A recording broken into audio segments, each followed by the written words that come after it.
వెళ్ళిపోదామన్నా Sunitha Williams విజయం గురించి తీసుకున్నారండి. అసలు స్త్రీ అంటే ఏంటి? స్త్రీ అంటే పూర్వకాలం నుండి కూడా అనేక మంది స్త్రీలు మనకి దేశానికి వన్నీ తెచ్చే వీర భక్తులు చాలామంది ఉన్నారు. పూర్వకాలంలో మనం తీసుకున్నట్లయితే ఝాన్సీ లక్ష్మీబాయి, అహల్యాబాయి హోల్కర్, చిత్తూరు చెన్నమ్మ ఇలా. అలాగే తర్వాత కాలంలో వచ్చినట్లయితే ప్రధానమంత్రిగా చేసిన ఇందిరాగాంధీని మనం ఎగ్జాంపుల్గా తీసుకోవచ్చు. అటువంటి స్త్రీలు ఇంకా ఉన్నారు. తర్వాత క్రీడా రంగంలో అయితే పరుగుల రాణి పీటీ ఉష భారతదేశానికి ఎంత పేరు తీసుకొచ్చిందండి ఆమె. తర్వాత రాజకీయ రంగంలో అయితే ఇందిరాగాంధీ ప్రధానమంత్రి చేశారు, రాష్ట్రపతిగా ప్రతిభా పాటిల్ చేశారు, ఇప్పుడు ద్రౌపది ముర్ము చేస్తున్నారు. అన్ని రంగాల్లోనూ కూడా స్త్రీలు ముందంజలో ఉన్నారు. అటువంటి స్త్రీలలో కల్పనా చావ్లా ఒక ఆమె మొట్టమొదటిగా అంతరిక్షంలోకి అడుగు పెట్టిన స్త్రీ. అనుకోని కారణాల వల్ల ఆమె మరణించింది. తర్వాత మన భారతదేశానికి మొన్న తీసుకువచ్చిన స్త్రీలలో వ్యోమగామి సునీతా విలియమ్స్ ఒక ఆమె. ఆమె 1965లో సెప్టెంబర్ 19 జన్మించారు. జన్మించిన తర్వాత తండ్రి గుజరాత్, తల్లి యుఎస్. అయినా సరే ఆమె ఎన్నో రంగాలలో ఫస్ట్ నుంచి చదువుకున్నప్పటి నుంచి కూడా అన్ని రంగాల్లోనూ ముందంజలో ఉంది.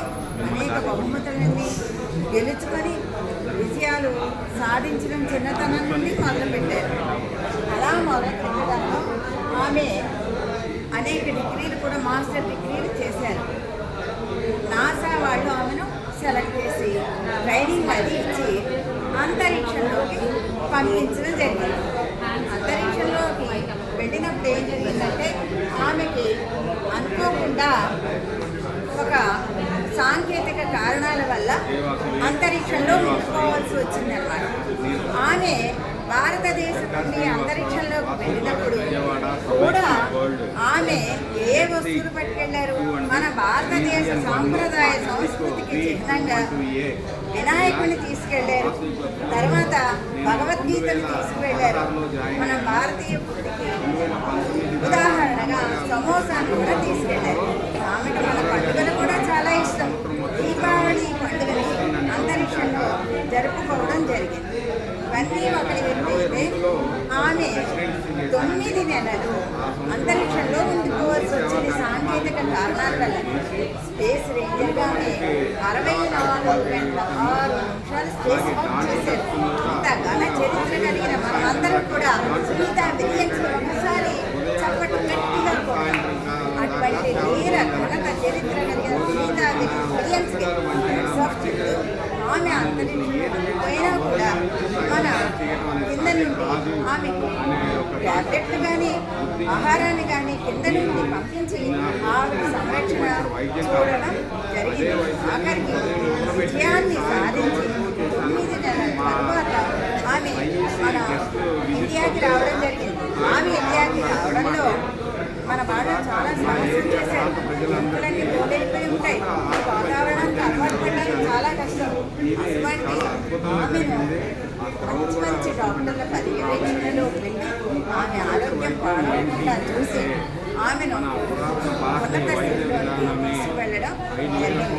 ఇటువంటి ఘన చరిత్ర కలిగిన సునీతా విలియమ్స్ క్షేమంగా పుడమికి వచ్చారని చెప్పి తెలియడంతోనే మన ప్రధానమంత్రి గారు, రాష్ట్రపతి గారు ఉన్నత శిఖరాలను అధిరోహించిన మన సునీతా విలియమ్స్కి జేజేలు పలుకుతూ ఆనందపడిపోయారు.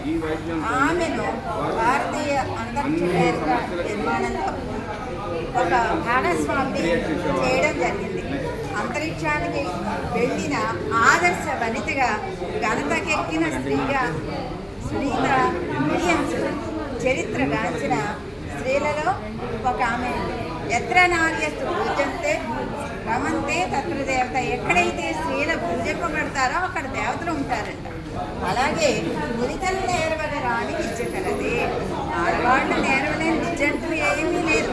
మనం చిన్నప్పటి నుంచి కూడా మన పిల్లలకి ఇటువంటి వీర వనితలని ఆదర్శంగా తీసుకుని స్ఫూర్తినిచ్చే కథలను మనం చెప్పినట్లయితే వాళ్ళు కూడా అనేక రంగాల్లో ముందంజ వేయడానికి చాలా అవకాశం ఉంటుంది. ఎలా వెళ్ళాలి, ఎలా రావాలి. స్కూల్లో విద్యార్థులు వెల్కమ్ సునీత విలియమ్స్ అని చెప్పి చాలా చక్కగా డెకరేట్ చేసి పెట్టారండి. ఎంత బాగుంది చూడండి.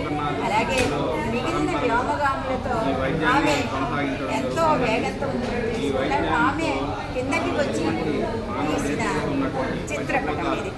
ఇటువంటి స్త్రీలను మనం ఆదర్శంగా తీసుకుని ఒక రోల్ మోడల్గా సునీత విలియమ్స్ మనం చెప్పి పిల్లల్ని తీసుకురావాలంటే మన భారతదేశం ఇంకా ముందడుగులో ఉండి ఎన్నో ప్రయోగాలు చేసి సాంకేతిక శాస్త్ర రంగాలలో ముందడుగులో ఉండి ఎన్నో ఘన విజయాలు సాధించడానికి అవకాశం ఉంటుంది. ఇవన్నీ కూడా మన పుస్తకాల్లో సైన్స్లో కలాం గారు చెప్పారు. ఇలా బైక్ తీసుకురావాలి. మట్టిలో మాణిక్యాలు మంది ఉంటారు. మట్టి ముద్దని శిలను శిల్పంగా చేసే శక్తి ఉపాధ్యాయులకు ఉంటుంది. తల్లిదండ్రులకు కూడా కొంత బాధ్యత. అటువంటివన్నీ కూడా తీసుకుని ఉదాహరణ చెప్పి తల్లిదండ్రులు వాళ్ళ పిల్లల్ని మౌల్డ్ చేయగలిగి ఉండాలి. స్కూళ్ళలో అయితే టీచర్స్ మౌల్డ్ చేసి ఇటువంటి శక్తుల్ని బయటికి తీసుకొచ్చి మంచి మంచి శాస్త్ర సాంకేతిక రంగాల్లో అన్ని రంగాల్లో ఉన్నత శిఖరాలను అధిరోహించేలాగా చేయగలిగినట్లయితే భారతదేశం అన్ని రంగాలలో ముందంజలో ఉండడానికి చాలా అవకాశం ఉంటుంది. ఇటువంటి అవకాశాన్ని మన